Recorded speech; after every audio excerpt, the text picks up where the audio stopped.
In this video program, Dr. Patton returns to the idea of the Scholar Practitioner. Listen to what he has to say with the ears of someone who has completed a course in research design. What enhanced understanding do you now have of research and how research affects your practice as a Scholar Practitioner?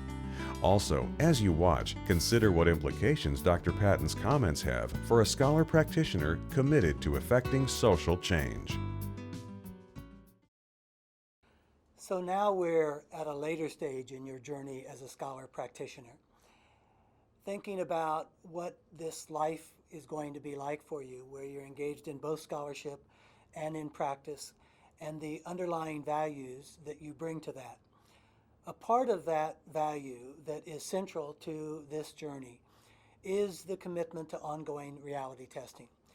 Examining your assumptions, asking yourself, what's my evidence for what I think is true? Are the practices I'm engaged in empirically validated? How would I know if they're not? Willingness to look at the things that you think are true, you believe are true, you hope are true, that you may be engaged in for a while, and asking yourself along the way on a continuing basis, do those things hold for new experiences, for new populations? Is what I was engaged in working in the ways that I hoped it would work? A lot of good ideas turn out not to work in practice, and that doesn't always keep people from doing them. One of the most evaluated programs of all time is the Drug Abuse Resistance Education Program, called the DARE program, which is aimed at junior high kids to keep them from using drugs. People, parents, and I'm a parent, we don't want our kids using drugs. People are strong advocates for drug abuse education to keep kids from getting suckered in to a life of drug abuse. There have been over 900 evaluations of the DARE program using quantitative methods, using qualitative methods, using mixed methods, done with experimental designs, done with long-term follow-ups, and they all show that DARE does not work. And yet there are still thousands of school districts that are putting money into DARE. It's not just that that's a loss of funds for that particular program, but it means they're not open to other programs that might work, what are called opportunity costs, the possibility of doing something that might work. So there are high stakes in this, in figuring out whether or not the things that we believe about the world and our interventions actually make a difference to people. A lot of what we think turns out not to be the case. Money Magazine did a survey not long ago in which they looked at people who had life savings in their retirement accounts, saving up for houses, saving up for their children's education, to find out how well they thought they had done in the stock market. And now keep in mind, these are people who are subscribers to a financial magazine. They have accumulated some amount of money for their retirement. They're needing to manage that money to take care of themselves in their later years, or to buy a house, or to help their kids for college. This is their dream money. And so one would presume that they'd be paying some attention to it and be worrying about whether they're doing well in the stock market or not doing well.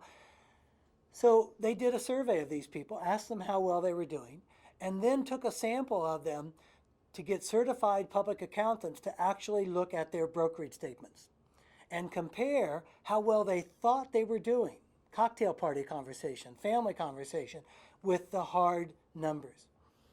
What they found is that 2/3 of people overestimated how well they were doing financially, that men were twice as likely as women to overestimate their performance, and 1/3 of the people who thought they had made money over time had actually lost money. Now, the moral of that story is not that people are bad financial managers. This is a population of people who have built their dreams around some minimal degree of financial management and are presumably tracking that. But the motivation to believe that they're doing well, the desire to do well, creates a kind of selective perception where they remember the stocks that go up and talk about those and tell stories about those, and the losers, they sort of don't mention, put those away, don't talk about those. Well, I find the same thing goes on with practitioners. They remember their successes. They talk about the clients that got better. They repeat those stories to other clients.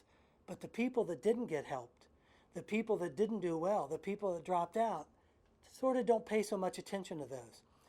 The commitment to reality testing is a true picture, a balanced picture of both what worked and didn't work. Not to kid yourself with just paying attention to the things that went well, but to look at the data about what didn't go well and to be grounded in that reality testing.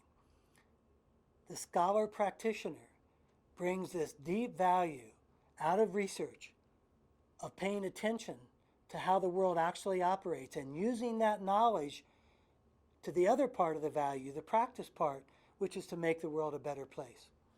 As you're engaged in reality testing, the quality of that reality testing depends upon your research design.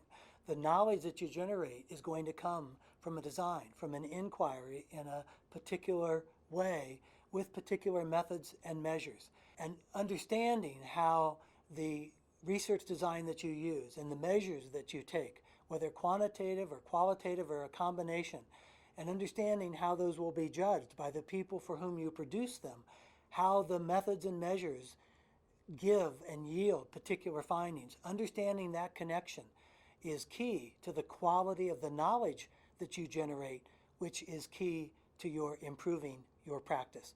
Research design then is at the centerpiece, is in fact the linkage between your scholar side and your practitioner side, because that's what determines the quality of the knowledge you generate. In that regard then, let me leave you with one of my own favorite metaphors about the nature of reality testing.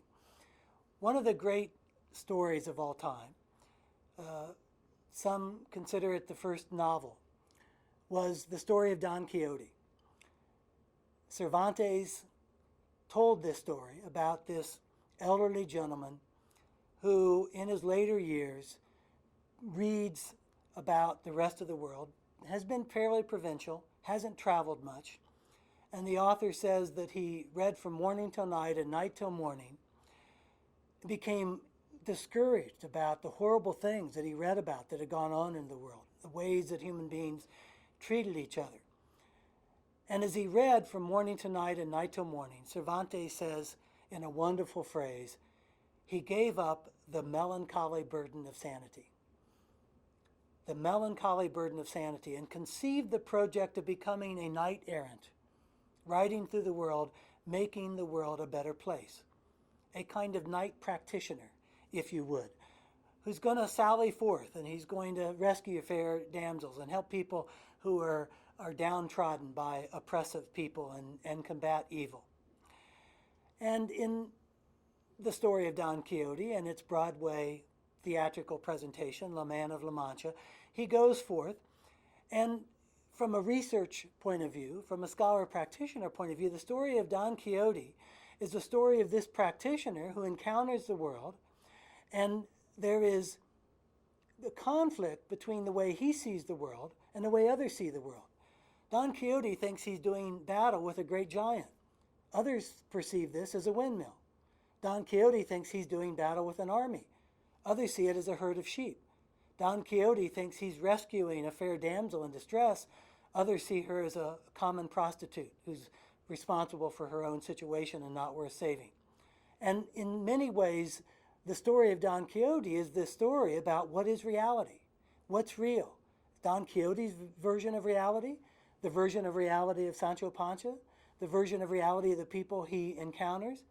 And of course, part of the tension in the story is that his daughter and his son-in-law, who's embarrassed by this father-in-law who has these distorted views of reality, and the village priest begin to conceive of how to bring Don Quixote back into their reality, which they are able to do. And they trick him back into their reality, bring him back, and as he confronts their reality on his deathbed, he delivers this wonderful monologue about seeing the world as it is, the way that they want him to see it, not as a knight errant, not with a distorted reality, but life as it is.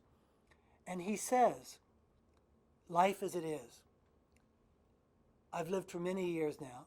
I've seen life as it is. Pain, misery, cruelty beyond belief. I've been a soldier and a slave. I've seen my comrades die in battle or fall more slowly under the lash in Africa. These were men who saw life as it is, and they died despairing. No glory, no brave last words, only the look of despair in their eyes, questioning why. I do not believe they were asking why they were dying, but why they had ever lived. Who knows where madness lies? Perhaps to be too practical is madness. To surrender one's dreams, this may be madness. To see treasure where there is only trash. But maddest of all,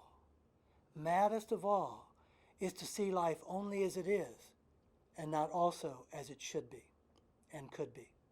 The scholar practitioner has both those perspectives. The scholar side is dedicated to seeing life as it is, to doing reality testing, to looking at whether our actions are effective or not, to figuring out how to improve those with data. That's the commitment to see life as it is. But what separates the scholar practitioner is also seeing life as it could be, having a vision of life as it should be.